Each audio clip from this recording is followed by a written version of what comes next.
it's wild to think how ingrained in our social culture alcohol is. Um, and also at the same time, how bad it may be the worst thing that we do to our bodies on a regular basis, like as a society. All of these negative externalities in the social culture, um, uh, and yet it continues to be supported in these.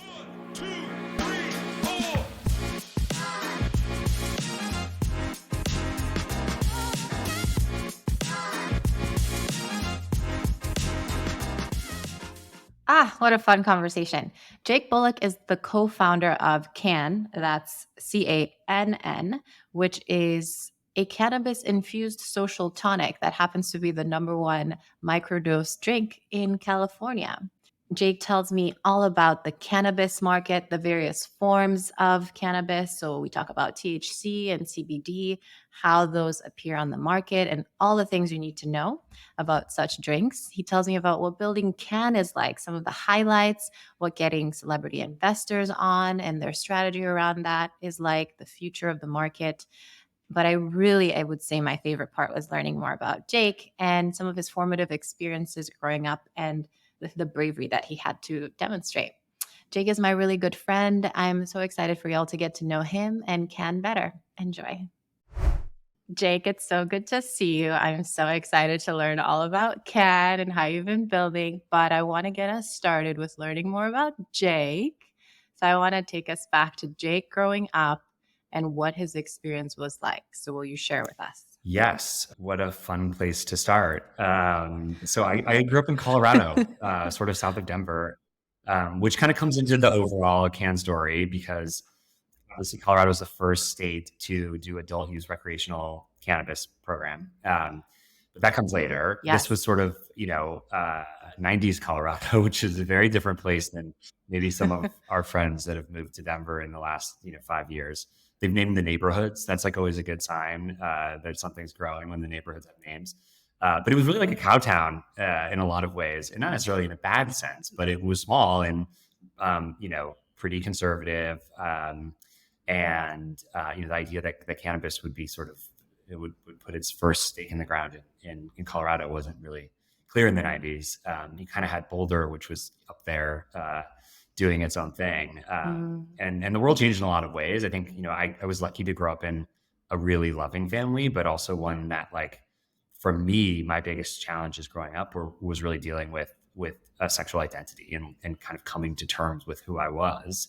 And doing that in the backdrop of, the evangelical movement, doing that in the backdrop of, President Obama running against gay marriage both times, and things that people forget, right? How dramatically the world's changed maybe in the last 10 years. And so that was a big part of sort of my life, and it does come into the overall story and ultimately like my decision to start Cann. I think like the first thing I did in life was sort of grapple with this identity challenge.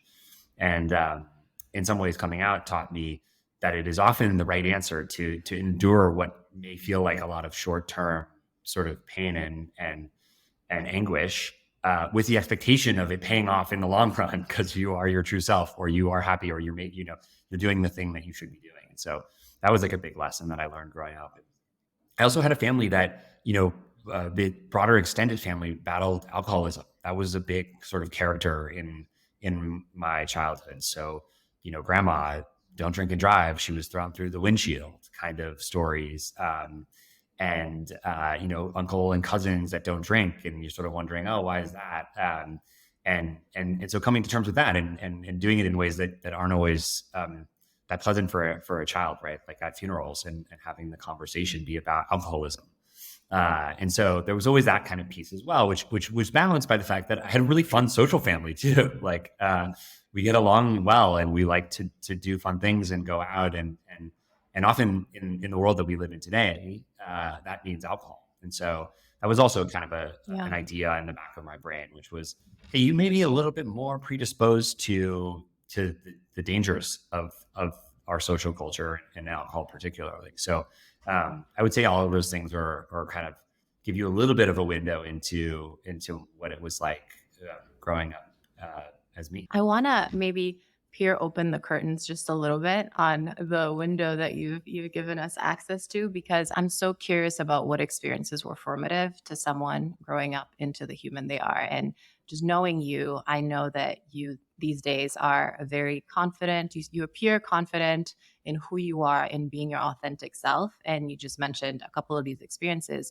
your sexual identity and then your family's history with alcoholism potentially. And these two can be a lot to deal with growing up. And so curious how you handled, for instance, your sexual identity and coming into your full self and totally understand the value of being your full authentic self is it's so hard to do, but it is so worthwhile. Yeah, yeah, definitely. I think it took me a really long time. So there's that. I don't think it was something that I handled, particularly well. And in hindsight, you look back and you sort of say, wow, like what I think one of the most nefarious things about struggling with these things, particularly around queerness or gayness, is thinking about what your life could have been, what it would have been like had you done this sooner or differently. And those are really, really tough. And I think the lesson I pull there is you can't live life looking back and regretting things as much as it's really, really tempting to do. There's an allure to it.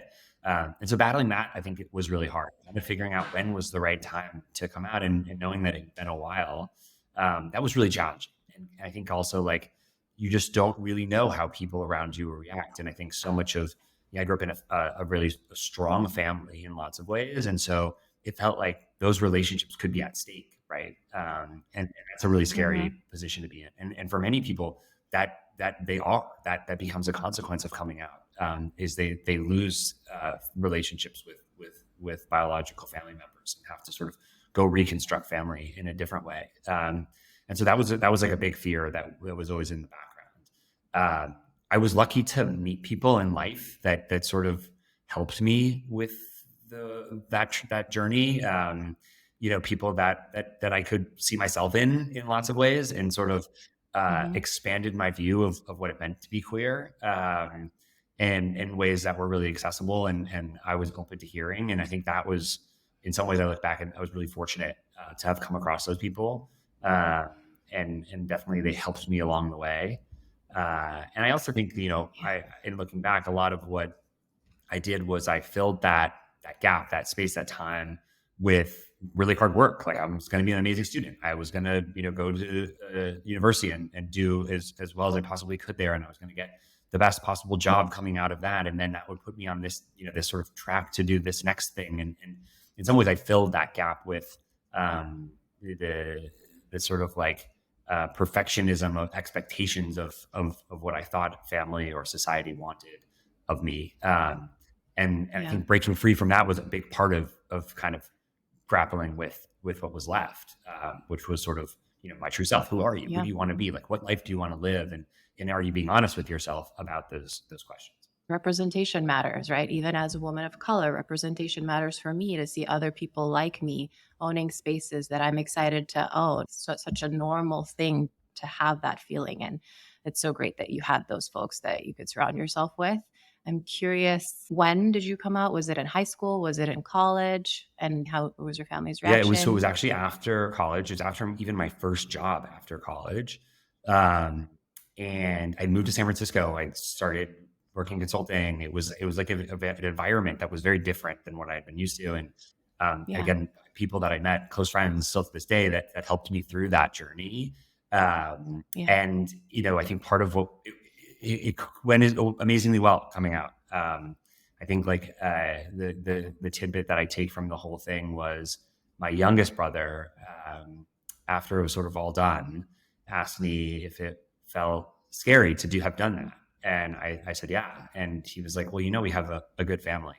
And that kind of hit me really hard, because he was right. And I didn't see it. And it was for so many years that like, you sort of just don't, being so focused on what could go wrong, you miss sort of all the things that are going right and that are right in front of your face. And so I was really, really lucky that it went well in lots of ways. And so, that in some part I think contributed to where I am now, because I have now those relationships and that piece of figuring out how it looks. And it's not always like easy, right? But it's really good.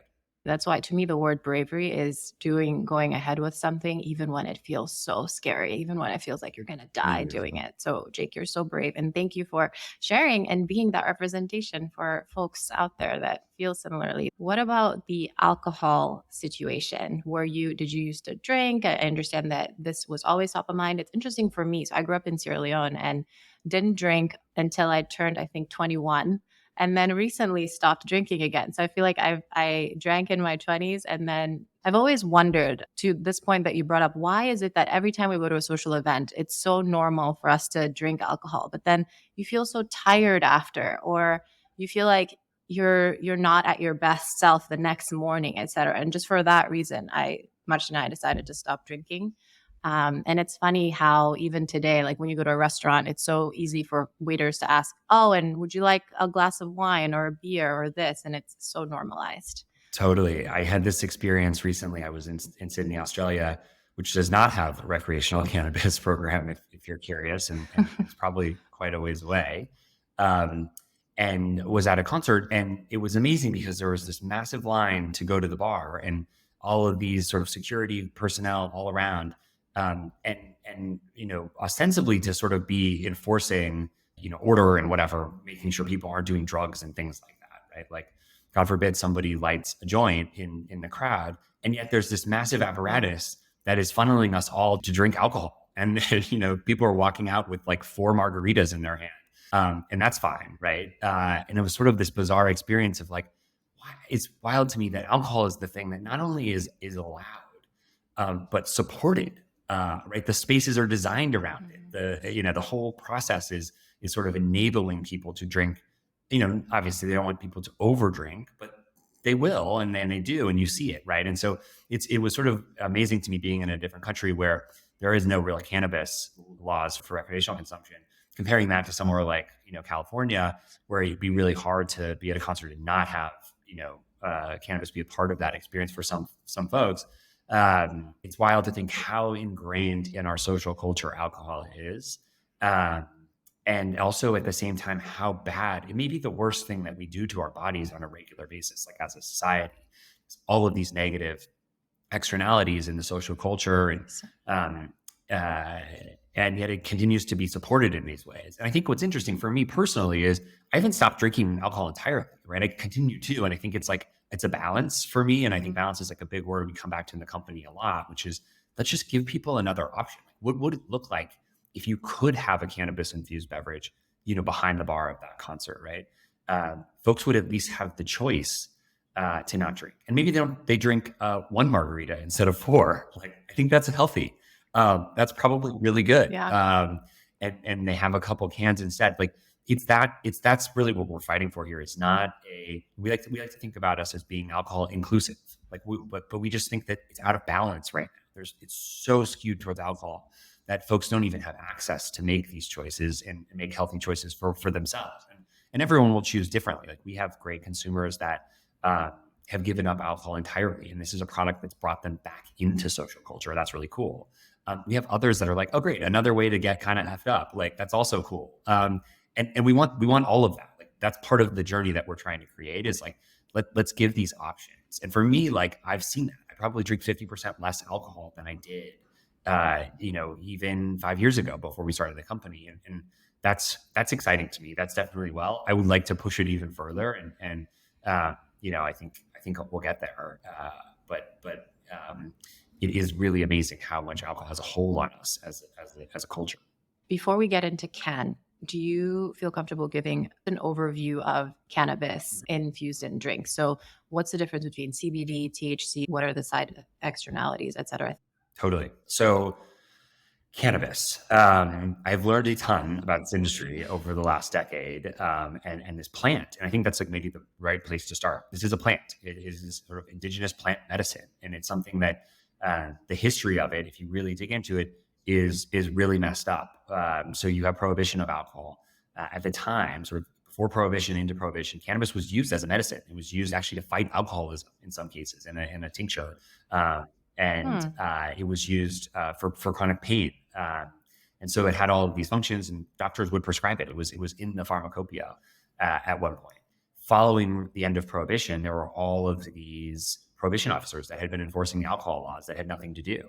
And so in large part motivated by racism, those prohibition officers were then directed at cannabis and heroin, in part because there was a really strong Afro-Caribbean cannabis culture and a really strong Chinese heroin culture. And it was those sort of like racially motivated attacks on those communities and the products that they use in sort of wellness and medicine. So that's an important place to start. And the history in the US gets even more frustratingly and disappointingly bad in the war on drugs, and go into that if it's interesting. But in terms of just the plant, there are a number of strains of cannabis we found. A lot of folks will hear terms like sativa and indica that are really geographically determined. So it's like where these plants were, from a genetic standpoint, originated. We used to ascribe sort of effect-based kind of experiences to those strains. I think it's becoming more clear that there's sativas that are more close to indicas that are more close to sativas than they may be to each other. So it might not be the most helpful way of dividing the world. The way that probably is helpful, though, is thinking about the cannabinoids. So there's hundreds of cannabinoids. The most popular or common ones you've heard about, THC and CBD. If you lined up every strain of cannabis we found in the history of the world and did the analytic chemistry, the vast majority of the cannabinoid percentage would be taken up by CBD and THC, like 70, 80%, maybe even more, maybe 90. And then the smaller cannabinoids, we sometimes call them minor cannabinoids, are things you may have heard of like CBN, CBG, THCA, THCV. These represent fractions of a percent of the overall cannabinoid content. They may be really impactful, and we're doing research in a number of places to learn more about like how they interact with each other. We think that there probably are some elements of how these individual cannabinoid compounds like THC and CBD, the minor ones, bind to your endocannabinoid system. We know that you have this system. That's how it works. We don't know exactly how it works. And so there's a lot of discussion in the industry about, do you need THC and CBD together? We really think so. We think there's something about how CBD interacts with the system when in the presence of THC that makes the THC work, makes the CBD work. They're kind of like related in that way. But we don't really know. This is all kind of speculated based on mostly people's anecdotal experiences. So that's always dangerous. THC is the primary psychoactive cannabinoid. So this is the one that, like, if you've ever smoked cannabis, you will feel like a euphoric kind of high feeling, like a buzz. Or if you've taken an edible, you may feel like kind of more of like a body, sort of, people may call it stoned or like fully relaxed feeling. That's the THC that's doing the heavy lifting. And it does it in a couple of different forms as your body metabolizes and breaks it down. CBD is non-psychoactive. So it's not going to give you that euphoria. It's also not going to give you a stone feeling. It's going to work on your endocannabinoid system. We don't know exactly how it does it. But it's often associated with anti-inflammatory, anti-anxiety. These are all like not proven medical claims. Actually, CBD is used as a drug currently today for symptoms of epilepsy, primarily in children. It's been approved for that. So it has effects. It does things. We know this. What exactly it does in smaller doses, though, is not as clear. We have both in our product. It's important, kind of the combination, the interplay. Folks will talk a little bit about the entourage effect, which is how do all these things work together? Again, we're still learning. I don't want to overstate the amount of knowledge here. There has been a freeze on cannabis research and information for decades, where the federal government in the United States would only fund research about the harms of cannabis. And so we don't actually have a ton of really good data on how this stuff works in the body, what it could be used for, outside of centuries of anecdotal information, which is pretty strong that it's doing something in the body.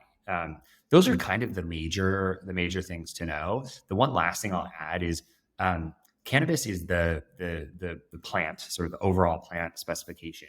We often talk about marijuana as being the versions of the plant that produce the very like resinous bulby flower that you might see in a dispensary and smoke, and hemp being the more like long, stocky, fibrous plants that you would use to make fibers, for example, for textiles or something like that, which was a massive cash crop in the US before cannabis was sort of banned. Those are both versions of cannabis, and you can get THC and CBD from both of them. It's much easier to get CBD from hemp, and it's much easier to get THC from the marijuana versions, but these cannabinoids are present in varying levels in all different types of strains of cannabis. This is fascinating. I didn't have any of that context before, so thank you. Understanding then THC is the piece of it that is psychoactive, that gives you the high or relaxed feeling. CBD, we're not super clear on what the effects are in microdoses, but we do understand that it needs to be present with THC. Yes, that's what it appears like, and we need there needs to be more research to really understand how these things work together. It's really hard, right? Because what we're basically asking is, what do I feel when I consume these products? And so there's questions of, well, at what dosing, and what are the other factors, right? Your own body's chemistry, contents of your stomach, if you're ingesting it, all of these things interact. The ratio of cannabinoids very likely has some determining factor in what you experience. And then if you're doing this in a controlled study, how do you then understand what someone's telling you they're feeling and verifying or validating that, right? So it's really challenging. Right. And I don't know if we'll ever get to a point where we have like absolute clarity on this, but we do know it's functioning in the body. The approved version of CBD, which is the drug for epilepsy, are significant doses. And so part of what has been challenging there is really understanding what is an appropriate amount for an average consumer that is not suffering from seizures, right? That wants some of the promised benefits of anti-inflammatory or anti-anxiety. We're still trying to learn more there. So understanding that there might be some effects with delivery or just other like co-inhibitory effects there. So then there's so many drinks in grocery stores nowadays that tout CBD for relaxation or other benefits. So understanding more likely than not, that is just probably placebo. It seems that way. It really does seem that way. I think that we think that there is some benefits from CBD when used in conjunction with THC. That's entirely anecdotal. Our products are social products, right? Mm-hmm. So we don't spend a lot of time talking about, oh, you're going to, feel less inflammation or, less anxious. It's not really a health product at the end of the day. Now, some of the products that are on the market you see in grocery stores, convenience stores that have 15, 20, 25 milligrams of CBD do make those claims. And it's not clear that they should be making them at this point. And it's also not clear, like, we don't know even simple stuff. Like if you start with 25 milligrams of CBD encapsulated and emulsified into a beverage, how much of that is actually getting absorbed into your system? Is it the full 25? Is it some fraction of the 25? If we know 500 milligrams taken twice a day has a pharmacological effect, what does 25 milligrams in a drink once do, right? And so those are questions we don't have. We know that there's some potential liver toxicity at really, really high doses because we see that in the data for the approved drug. And so part of what folks are trying to figure out is, well, what happens if you look at the other end of the spectrum, which are really, really small microdoses of this? What's the impact or the effect? Anecdotally, we found that CBD, when used with THC, helps to mellow out the experience of the THC. We don't really know why, but it seems to. And so we love including some CBD in our products as part of a way of making it even more accessible and less likely to cause any sort of paranoia or anxiety related to the THC. Totally, make it smoother. And I can imagine too, it depends on what you're eating. Different people absorb at different rates. It depends on what other foods you consume it with. So really interesting space. All right, let's transition to Cann. So you started this at business school, Jake, and now you're the #1 microdose beverage consumed in California. It's really, really exciting. Congrats. Thank you. And I'd love for you to give me an overview of a snapshot of the business.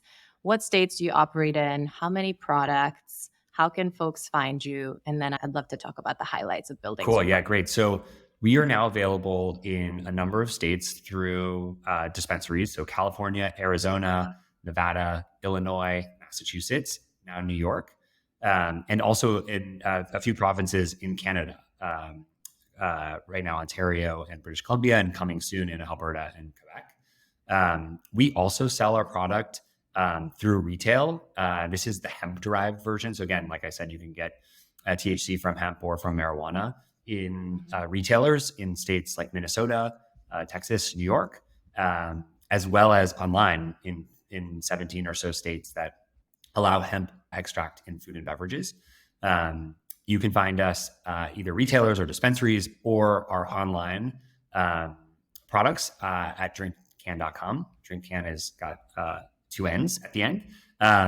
And like you said, Jen, we're the number one cannabis beverage. And we're also microdose, which is great because it's really meant to be a social product and an alternative to alcohol. And so we're excited to get it in more and more folks' hands. Yeah, and I was telling you before we started recording that I just love the branding. You have the cutest colors and text that just sounds so fun.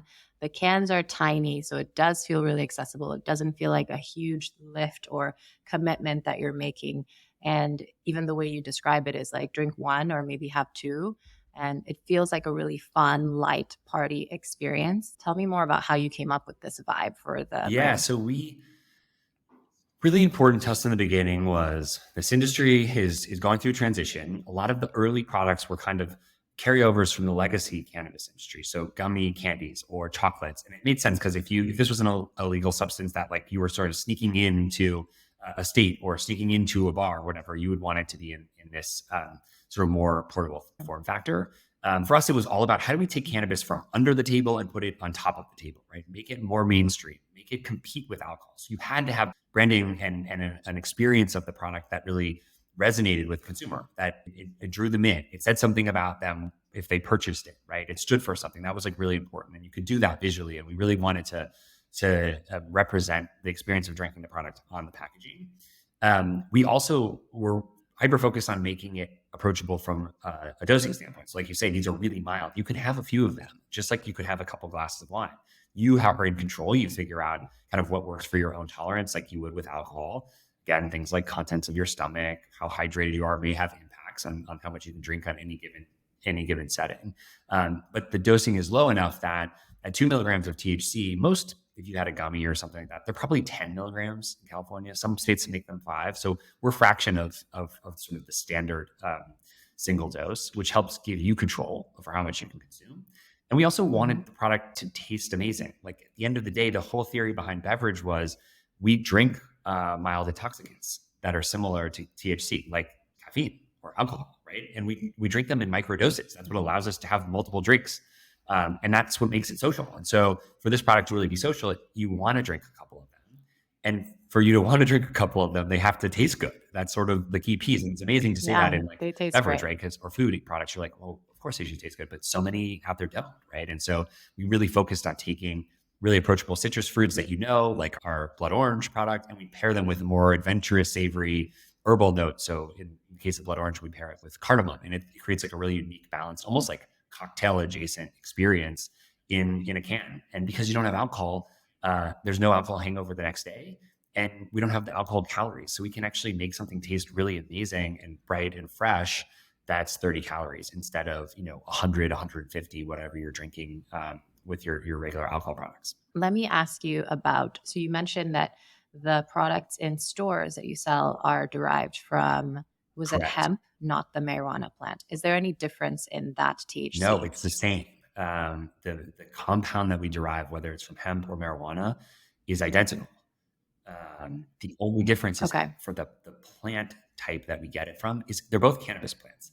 They're just different sort of versions of them that have been fertilized in a different way. They sometimes get assigned sexes to them, which is kind of a funny thing for plants. But they're basically variations of cannabis plants that have different ratios of CBD and THC. It's much harder. So 5 years ago, we couldn't have gotten a hemp-derived THC out of the plant. The technology just continues to get better and better, and it allows us to extract THC from the hemp plants, which are not controlled. And so what that means is it's regulated by the Farm Bill, and it's really an agricultural product that can move across state lines. It's not a controlled substance, and it really makes sense if you think about it, because these are the lowest amount of THC products. Our products are the safest products that exist in the cannabis industry, not only because they're so low in THC, but also because they're in a beverage. So you have to drink the whole 8 ounces to get to 2 milligrams of THC. So it's really, really hard to like get 20 milligrams from our product, right? You have to drink a lot. And so that also makes them safer. And is one dose, is it 10 or 20 mgs? Yeah, exactly. So if you got a gummy, if someone gave you a gummy, it's like, hey, I got this from a dispensary in California, that gummy is most likely 10. Could be 5, Okay, but it's got it. most likely 10. And so we're talking about a fifth of the dose of a gummy. Um, and it's also a little bit different Makes because sense. it's in a beverage. So you're going to start absorbing that like Yeah. immediately through the lining of your mouth, esophagus, etc., which is a good thing because you'll get the THC in its like original form as it goes through your body. Like a gummy, for example, it takes some time. That's going to get broken down in your liver. The THC will slightly change. It's still THC, but it has like a different sort of effect. That's where you get a little bit more of what people might describe as like a body high. It's not that same sort of euphoric feeling. And so we love beverages for that reason as well. As we are engaging so much in education on this call, Jake, I imagine a lot of what you have to do is, again, educating the market on cannabis. What do you see as the education that needs to be ongoing? I imagine with relation to alcohol, with relation to folks that are worried about the effects of marijuana, THC, CBD, hemp, etc. Yeah, it's a great question. We spend a lot of time doing education. It's getting easier in part because we're doing a lot of it. I think people are understanding more and more things like, what is THC? What will it do in my body? How do I think about dosing? I think the biggest challenge we have taking a step back and looking at the industry as a whole is really getting people to think about THC in context, which means we're not talking about THC or nothing. We're talking about THC instead of alcohol. We're talking about 2 milligrams of THC instead of 100 milligrams of THC. And thinking about the relative risk profiles of these compounds, 2 milligrams of THC in a beverage compared to, a shot of tequila, like let's have that conversation. That's really the relevant piece of what we're talking about, right? 2 milligrams of THC in a beverage compared to a chocolate bar that has 100 milligrams of THC. Like, let's talk about those differences. I think so often what we see in the sort of popular mainstream press is attacks on THC that focus on the 100 milligram products, the really, really, high dose, high potency. This is a medical product, right? This is a product for somebody that's suffering from cancer pain. Absolutely should exist. It should be in a dispensary. It's a totally different risk profile than what we're talking about, right? Which is we're trying to get people to drink less Chardonnay. Okay. Maybe that's okay to be in a liquor store or in a grocery store that sells beer and wine. And I think often people talk about cannabis as if it's some sort of vitamin that we're taking, right? It's going to be this healthy thing. It's better for you to take it. And like, of course, it's a toxicant. It's better for you not to take it than to take it. But if your comparison is it better for me to have a couple of cans tonight or a couple of whiskey sodas? It might be better for you to have a couple of cans. And like, let's allow people to make that decision and trading off from alcohol. I think that's the educational challenge that I'm most eager to have. As people have learned more about THC and what it does, let's really talk about the relative risks of these products and how it could help our society and public health and public safety if we have people mixing up their safe cannabis consumption and at the expense of much more dangerous products like alcohol. And that doesn't even get to the whole opiate epidemic that we're experiencing. It's another potential path forward for folks that are suffering from addiction on the opioid side. Cannabis could provide an option there as well. So there are a lot of things that we should be talking about that we aren't. We're so focused on, cannabis being this dangerous thing that's coming into our schools. It's not really what's happening. In that context, what do you see as the future of the cannabis market? It's obviously just getting started out. Yeah, it's really a transition, right? So cannabis exists everywhere, and it's been an amazing experience for me to be in places like the middle of Texas, and everyone smokes weed. Like, it's wild, right? And they have been for hundreds of years in this country and longer in other places. And so I think really what we're talking about is a transition. How do we bring some of these products, the right ones, into access for people in the right ways? And so, like I said, there's going to be products that should always be sold in dispensaries because they are have a really high risk profile, right? And then there's products that are pretty darn safe, and if they were alongside beer and wine or non-alcoholic beer, so people have a choice of, okay, I've got a non-alcoholic beer, I've got a non-alcoholic plus THC drink, I've got the real stuff, the alcohol over here. Like, that feels like where we're headed. Now, the question is really how fast do we get there? And how does the regulations change and evolve? And 5 years ago, when we started this company, we really thought that the federal government would lead on this, in part because it's just so obvious how low risk these cannabis products are. And there's been a lot of conversation publicly about legalizing cannabis. Majority of Americans support it, and that number continues to grow as it's polled. It's not sort of fluctuating or giving up ground, which is really interesting. It means it's kind of inflected, and the world's changed on that regard. The reality is the states have had to lead, and they've had to do it at pretty considerable expense to themselves, from a regulatory standpoint, from a political standpoint, time and effort. And it adds a ton of complexity as well, because you've got multiple states with different programs. Some are medical, some are recreational, some are more permissive, like Minnesota, of really low potency food and beverage infused products.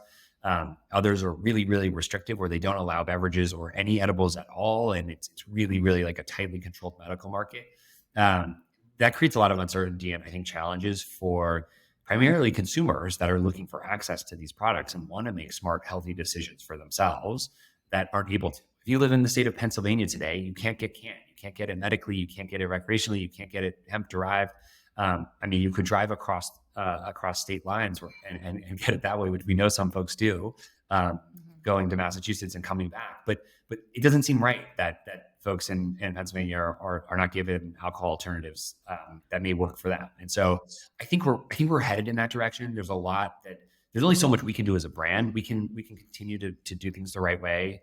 We can ask other brands in the industry to like do things the right way.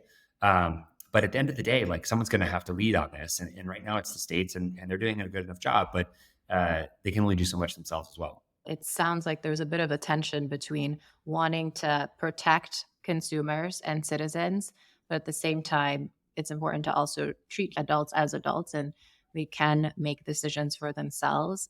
I think that's where the education piece comes in, and allowing folks to be in charge of their own decisions. I imagine too, and I want to talk about, because Jake, you've got some pretty cool investors on. I know you've got Casey Neistat, Rebel Wilson, Gwen Paltrow, and others. And I imagine having some of these folks too, when it comes to education and just putting the word out there, Rosario Dawson, is really important, right? It's about making whatever looks scary and showing that it's okay. And I'm curious whether you've been able to leverage those folks that have come on board, and just even how you got them to join. No, great question. So, and Rosario is amazing, and it sits on our board in addition to being an investor, and it has been a fantastic board member. It's been interesting. So we started the brand in LA. My co-founder Luke has sort of led this amazingly effectively.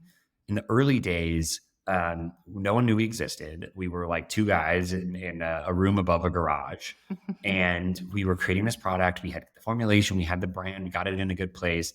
And one of the things that we did, which is I think sometimes tricky for founders early on, especially of CPG, like physical consumer products, is you build this whole business plan around, well, I need this amount of cash, and I'm going to invest it in the initial production runs, and I go sell those products, and that's going to give me more cash that I can use to fund the next runs. And so you're very focused on the value of your inventory coming back to you in cash. Like, makes sense. That's like how you would build the model of your business from the beginning.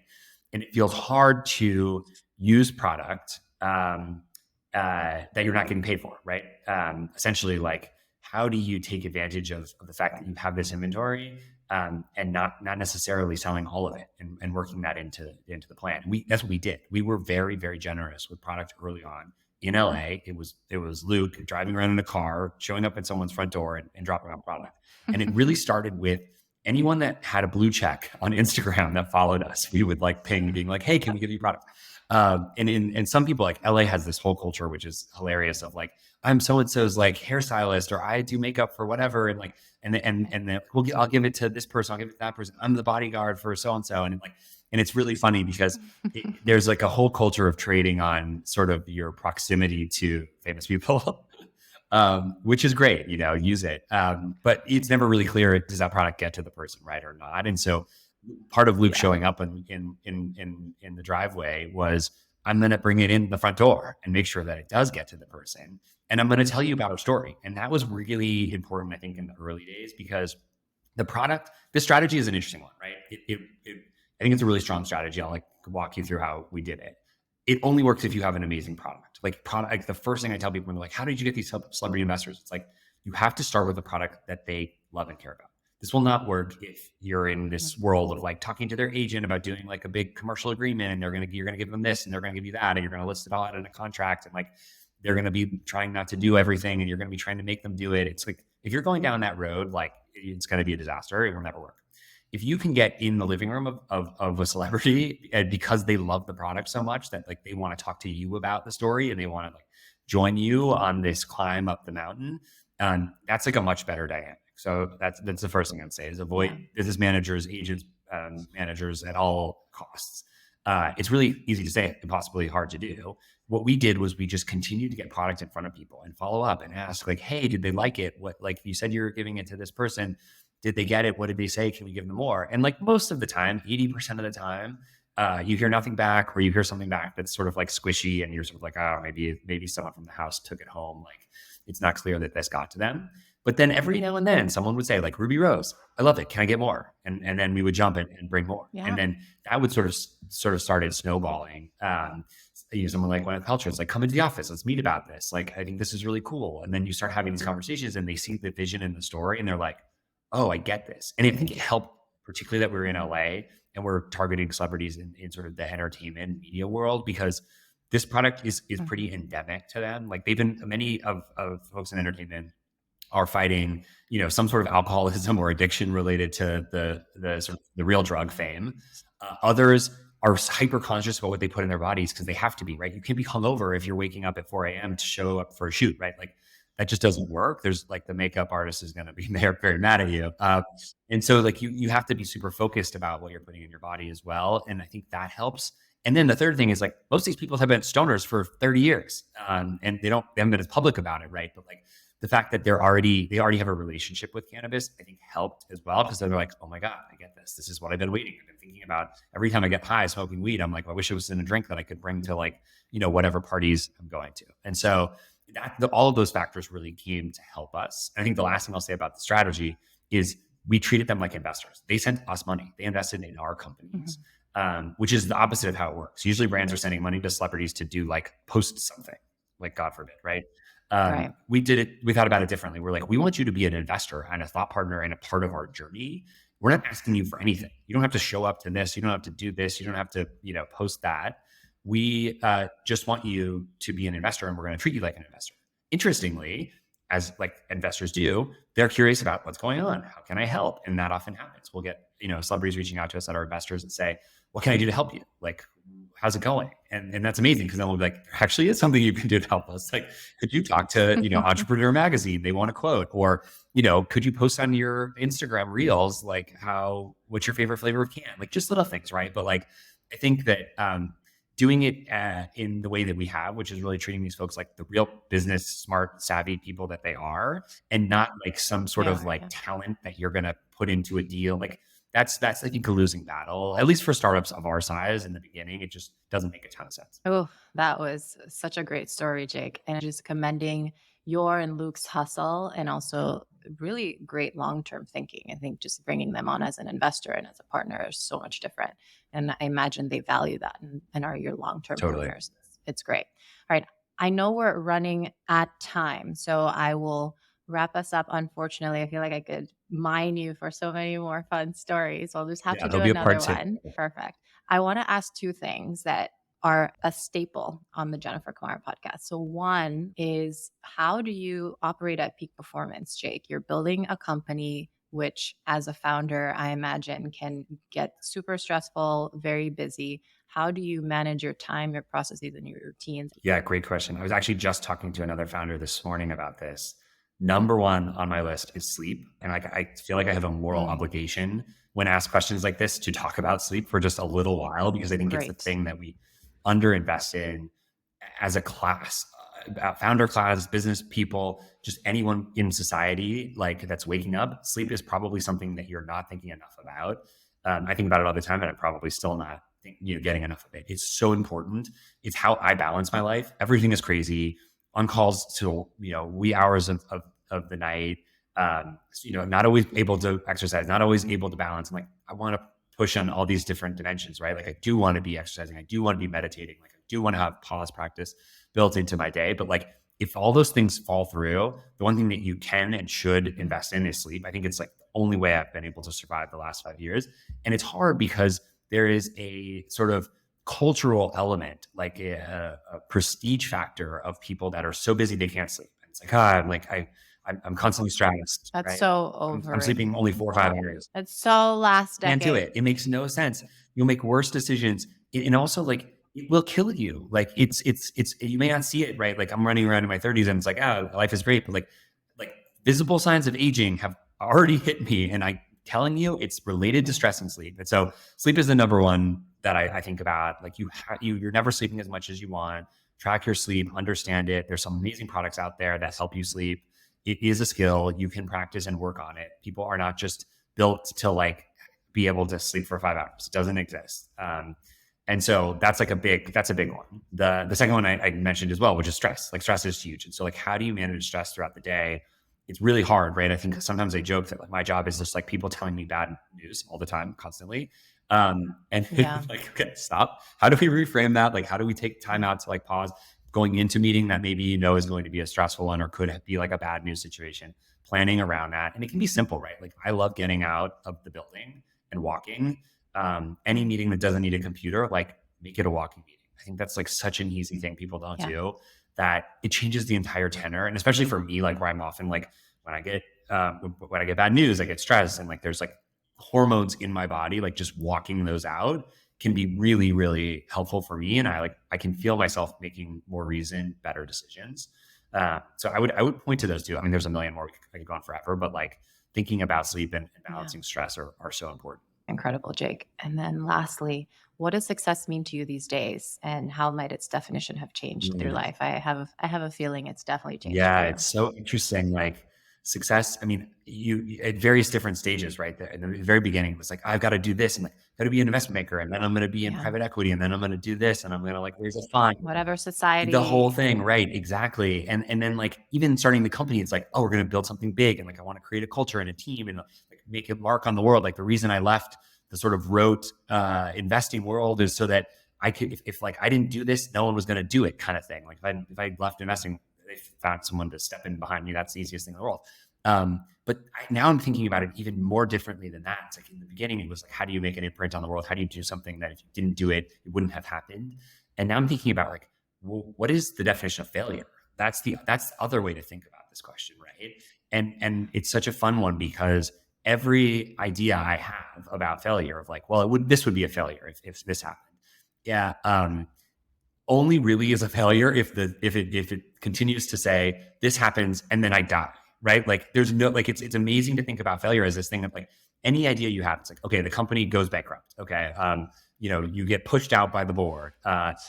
You give somebody botulism, and I guess I'm terrified of all the time, right? A food safety risk. And there's a whole like, crazy like E. coli outbreak in your product or whatever it is. Like only really is a failure if like that is the end of the story. If it's not the end of the story, there's actions and things you can do. And so like part of what I think about a lot now is like, well, when am I going to stop? Like when is it the end of the story? That's sort of how you have to think about it.